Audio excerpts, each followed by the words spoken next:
Assalamualaikum warahmatullahi wabarakatuh. Perkenalkan, nama saya Tegar Umar Yafi dari Prodi Ilmu Al-Quran dan Tafsir semester 3 Fakultas Usuluddin dan Dakwah IAIN Kediri. Di sini saya akan menjelaskan secara ringkas materi UTS yang telah diberikan kepada saya oleh Bapak Zainal Mutakin selaku dosen mata kuliah kajian mata. Video ini saya buat untuk memenuhi tugas dari beliau. Materi yang pertama dari kelompok 1 yaitu tentang landasan teori kritik matan hadis. Yang pertama, pengertian matan. Pengertian matan secara etimologi adalah tanah yang tinggi, sedangkan menurut istilah yang dinukil oleh Musfir Ad-Damini adalah lafaz hadis yang di dalamnya mengandung makna-makna. Adapun pengertian matan yang lainnya seperti yang dinazamkan oleh Syekh Jalaluddin As-Suyuti dalam kitabnya Al-Fiqh As-Suyuti, yang artinya kalimat yang terletak setelah berakhirnya sanad. Yang kedua, pengertian kritik matan hadis. Kata kritik berasal dari bahasa Yunani, yaitu krites, yang artinya seorang hakim, yaitu krinein, yang berarti menghakimi. Kata kritik secara etimologi dalam bahasa Indonesia artinya menimbang, menghakimi, atau membandingkan. Dalam perkembangan selanjutnya, naqad diterjemahkan dengan arti kritik. Kata naqad merupakan masdar dari kata naqoda, naikodu, yang berarti penelitian, analisis, pengecekan, dan pembedaan serta memisahkan kata per kata yang baik dan yang buruk. Oleh karena itu, naqad al-hadis maksudnya kritik hadis baik terhadap matan hadis maupun sanadnya. Sejarah kritik matan hadis. Kritik matan pada zaman Nabi Muhammad Sallallahu Alaihi Wasallam. Nabi Muhammad Sallallahu Alaihi Wasallam sebagai tokoh sentral dalam agama Islam pada masa Nabi, kritik matan hadis seperti sangat mudah karena keputusan tentang otentitas sebuah hadis berada di tangan Nabi itu sendiri. Lain halnya sesudah Nabi wafat, kritik hadis tidak dapat dilakukan dengan menanyakan kembali kepada Nabi, melainkan menanyakan dengan orang yang pernah ikut atau mendengarkan hadis itu berasal dari Nabi itu sendiri. Yang kedua, kritik matan di masa sahabat. Proses informasi hadis di kalangan sesama sahabat Nabi Muhammad SAW cukup berbekal kewaspadaan terhadap kadar akurasi pemberitaan, kondisi daya ingat, ketetapan persepsi dalam menguasai fakta kehadisan di masa hidup Nabi, dan faktor gangguan indera mata itu saja yang perlu dicermati dampaknya.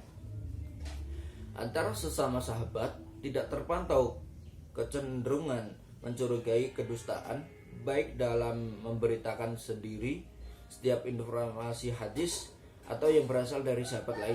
Latar belakang tersebut kiranya yang mendasari Imam Syafi'i optimis untuk mendukung kehujahan hadis mursal sahabi, utamanya yang melibatkan sahabat senior.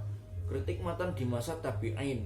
Para tabi'in sebagaimana sahabat ketika meriwayatkan hadis tidak puas tanpa mengecek ulang kepada para periwayatannya.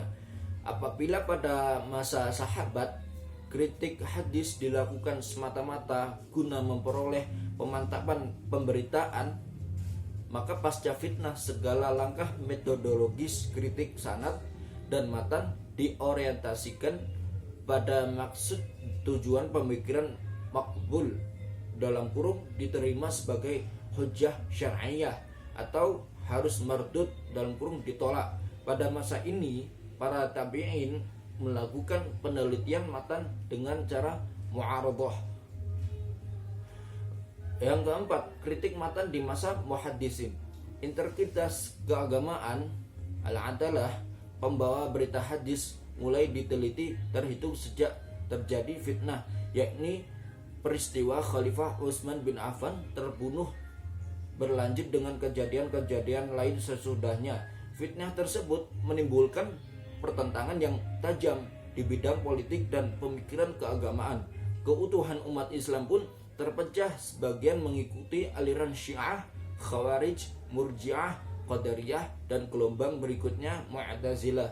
Pemuka aliran sektarian itu memanfaatkan institusi hadis sebagai propaganda dan upaya membentuk opini umat dengan cara membuat hadis-hadis palsu.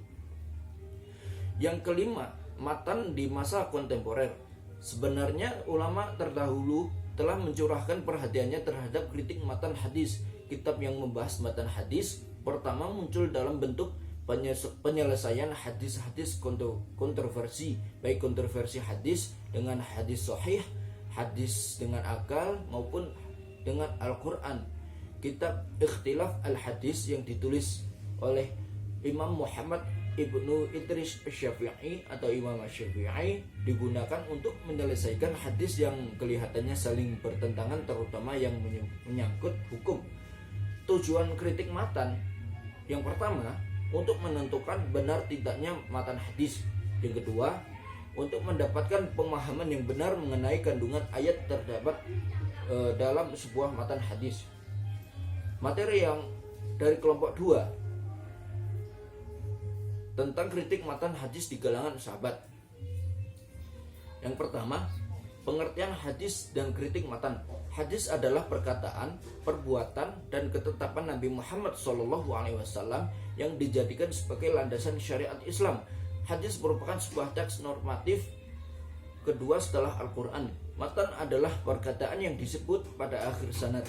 Sedangkan kritik matan hadis adalah suatu upaya dalam bentuk penelitian dan penilaian terhadap matan hadis Rasulullah SAW untuk menentukan derajat suatu hadis, apakah hadis tersebut merupakan hadis yang sahih atau bukan, yang diawali dengan melakukan kritik terhadap sanad hadis terlebih dahulu. Yang pertama, kritik matan menurut Aisyah radhiyallahu anha.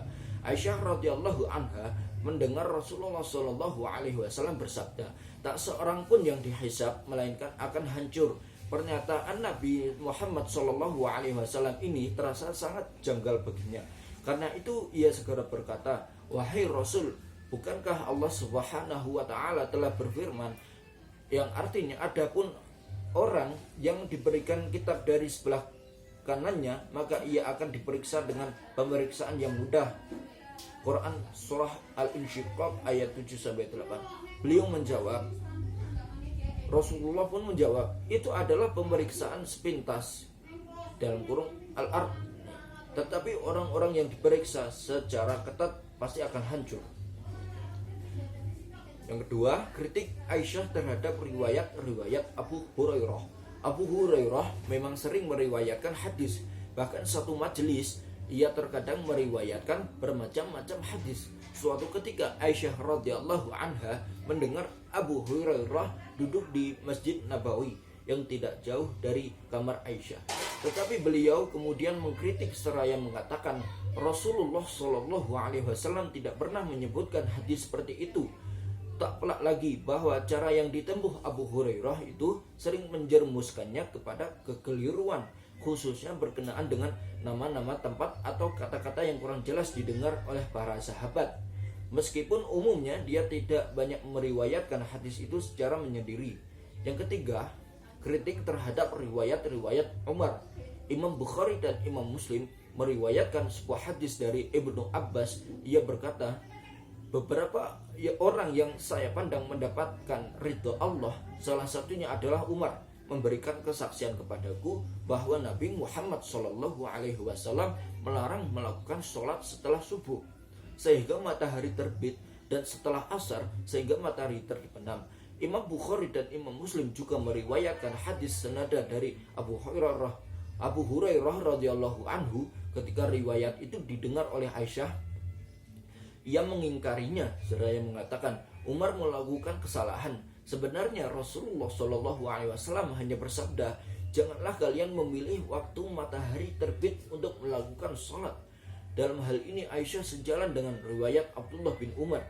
Imam Bukhari dan Imam Muslim meriwayatkan sebuah hadis dari Ibnu Umar yang berkata, Rasulullah Shallallahu Alaihi Wasallam, janganlah kalian memilih melakukan sholat pada waktu matahari terbit dan terbenam. Imam Bukhari juga meriwayatkan darinya bahwa ia berkata, aku sholat sebagaimana aku melihat para sahabatku melakukannya. Aku melarang kalian semua, dalam kurung para sahabat, memilih melakukan sholat saat matahari terbit dan terbenam. Materi dari kelompok 3, yaitu metode kritik matan hadis menurut pandangan muhaddisin dan mutaqaddimin. Pengertian hadis. Hadis adalah perkataan, perbuatan, pernyataan dan sifat-sifat atau keadaan-keadaan Nabi Muhammad SAW yang lain, yang semuanya hanya disandarkan kepadanya saja, tidak termasuk hal-hal yang disandarkan kepada sahabat dan tabi'in. Matan adalah sebuah kalimat yang terletak setelah berakhirnya sanad suatu hadis. Yang kedua, manhaj muhaddisin dan mutaqaddimin dalam kritik matan hadis. Yang pertama, membandingkan hadis dengan Al-Quran. Yang kedua, membandingkan beberapa riwayat hadis. Yang ketiga, membandingkan antara dua hadis. Langkah-langkah yang ditempuh oleh muhaddisin ketika terjadi dua hadis yang saling bertentangan adalah: yang pertama, berusaha untuk mengompromikan al-jam'u di antara dua hadis, seperti memahami salah satu riwayat dengan am dan riwayat lainnya khas atau mutlak dan muqayyad. Pertentangan ini disebut dengan al-mu'aradah min wajhi duna wajhin. Yang kedua, memperhatikan sanad kedua riwayat, maka didahulukan riwayat yang sahih dan meninggalkan sanad yang bertentangan dengannya. Apabila kedudukan sanad sama-sama kuat dalam kesahihannya, maka yang bisa dilakukan oleh peneliti hadis adalah mencari dukungan dalil luar yang bisa mentakhrijkan salah satu dari keduanya, seperti nas Al-Quran atau lainnya. Yang keempat, membandingkan hadis dengan informasi sejarah. Dan yang kelima, rokah lafz al-hadis dan jauh maknanya. Yang C atau yang selanjutnya, metode kritik matan hadis menurut muhaddisin dan mutaqaddimin. Yang pertama, metode muqaranah dan mu'aradah. Yang kedua, metode at-taufiq. Yang ketiga, metode kontra ilat dan sats. Yang keempat, metode kontekstual. Materi dari kelompok 4 tentang kritik matan hadis pada masa Nabi Muhammad SAW. Kritik matan hadis sudah ada sejak zaman Rasulullah SAW masih hidup. Akan tetapi dari segi sifatnya masih sangat sederhana. Hal ini disebabkan karena apabila muncul perselisihan atau kejanggalan dalam sebuah hadis, kebenarannya langsung ditanyakan kepada Rasulullah SAW. Pada masa ini, motif kritiknya masih sangat mudah, yang bercorak konfirmasi, klarifikasi, dan upaya memperoleh testimoni yang target akhirnya menguji validitas kepercayaan berita. Tujuan dilakukannya pengecekan ulang suatu berita atau riwayat oleh sahabat ini bukanlah disadari atas rasa curiga, akan tetapi hanya untuk memastikan bahwa suatu berita atau riwayat yang diterimanya asli dari Rasulullah SAW. Yang selanjutnya, kritik matan pada masa sahabat. Maksud kritik matan pada masa sahabat ini adalah sikap ketelitian para sahabat terhadap suatu berita yang dianggap ada kejanggalan pada pemahaman mereka, supaya tidak terjadi kebohongan dengan menggunakan nama beliau Nabi Muhammad SAW. Pada kenyataannya, sahabat adalah manusia biasa yang tidak maksum, sehingga para sahabat juga memiliki metode tersendiri dalam menyaring berita yang dikatakan dari Nabi Muhammad SAW, yaitu bermodalkan kemampuan indera, terapi indera penglihatan dan pendengaran, kemampuan dobit, serta kecermatan dalam memahami realita kehadisan di masa Rasulullah SAW. Selanjutnya, kritik matan pada masa tabi'in. Masa ini ditandai dengan penyebaran hadis yang semakin banyak dan melebar luas, sehingga mengakibatkan munculnya matan-matan hadis maudhu karena kepentingan tertentu. utamanya kepentingan politik. Selepas terbunuhnya Khalifah Utsman bin Affan, suhu politik dalam masyarakat Islam memanas. Dalam semakin tinggi panas ketika Khalifah Ali harus berhadapan dengan Muawiyah dalam perang besar. Ada beberapa struktur usaha yang dilakukan di masa ini, antara lain yang pertama, melakukan kodifikasi hadis oleh Az-Zuhri atas instruksi Umar bin Abdul Aziz. Yang kedua, munculnya ilmu penelitian hadis yang sebenarnya hal ini berdasarkan pendapat Ibnu Rajab yang mengatakan bahwa Ibnu Sirin merupakan pelopor dalam penelitian rawi karena keluasan ilmunya. Yang ketiga, dimulai dari beberapa orang sahabat seperti Jabir yang telah mengalami sikap semangat yang tinggi untuk melakukan penelitian hadis, bahkan untuk meneliti suatu hadis saja sampai keluar dari daerahnya. Yang selanjutnya, kritik matan hadis pada masa muhaddisin. Perkembangan metode kritik hadis bergerak mengikuti spesialisasi keilmuan dan kecenderungan perhatian pemikir pada para kritikusnya. Dalam tahap perkembangan metode kritik, tampak kecenderungan umum menguji mutu matan hadis dan uji kondisi sanad saling dikaitkan. Apabila pada periode sahabat kritik hadis dilakukan semata-mata guna memperoleh kemantapan pemberitaan, maka pada pasca fitnah metodologis kritik sanad dan matan diorientasikan pada maksud tujuan pemikiran makbul, dalam kurung diterima sebagai hujah, atau mardud, ditolak. Contoh kritik matan pada masa muhaddisin, yang artinya telah menceritakan kepada kami Ibrahim bin Musa telah mengabarkan kepada kami Jarir dari Suhail dari ayahnya dari Abu Hurairah, ia berkata Rasulullah Shallallahu Alaihi Wasallam bersabda, anak hasil zina adalah orang buruk ketiga. Abu Hurairah berkata, sesungguhnya aku bersedekah dengan sebuah cemeti di jalan Allah adalah lebih aku sukai daripada membebaskan anak zina. Riwayat ini bertentangan dengan Al-Quran yang berbunyi a'udzubillahi minasyaitonirrajim bismillahirrahmanirrahim qul aghairallahi abghi rabba wa huwa rabbu kulli syai'in wa la taqsibu kullu nafsin illa 'alaiha wa la taziru waziratu wizra ukhra summa ila rabbikum marji'ukum fanunabbi'ukum bima kuntum fihi takhtalifun. Artinya, apakah aku akan mencari Tuhan selain Allah, padahal dia Tuhan bagi segala sesuatu, dan tidaklah seorang membuat dosa melainkan kemudaratannya kembali pada dirinya sendiri, dan seorang yang berdosa tidak akan memikul dosa orang lain. Kemudian kepada Tuhanmu lah kamu kembali dan akan diberitakannya kepadamu apa yang kamu perselisihkan. Quran surah Al-An'am ayat 164. Materi yang terakhir, kelompok 5, metode kritik matan hadis Muhammad Thohir Al-Jawabi. Adapun tahapan-tahapan yang sangat penting dalam rangka melakukan kritik hadis secara umum menurut Muhammad Thohir Al-Jawabi, yaitu yang pertama, mengumpulkan keterangan hadis. Yang kedua, kehati-hatian dalam meriwayatkan hadis. Yang ketiga, melakukan kritik matan hadis. Maksud saya, yang ketiga melakukan kritik makna hadis.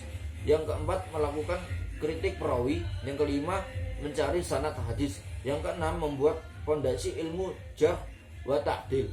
Yang ketujuh, membahas ilal al-hadis. Yang kedelapan, penelitian makna hadis untuk menolak pertentangan hadis dan kemuskilan. Yang kesembilan, melakukan kritik bahasa hadis. Yang ke-10, menjelaskan fikih al-hadis. Demikian materi yang saya sampaikan. Apabila ada perkataan yang salah atau kurang cocok pada Bapak dosen atau materinya kurang, saya mohon maaf sebesar-besarnya, karena ini tugas ini saya tujukan kepada panjenengan Bapak. Wassalamualaikum warahmatullahi wabarakatuh.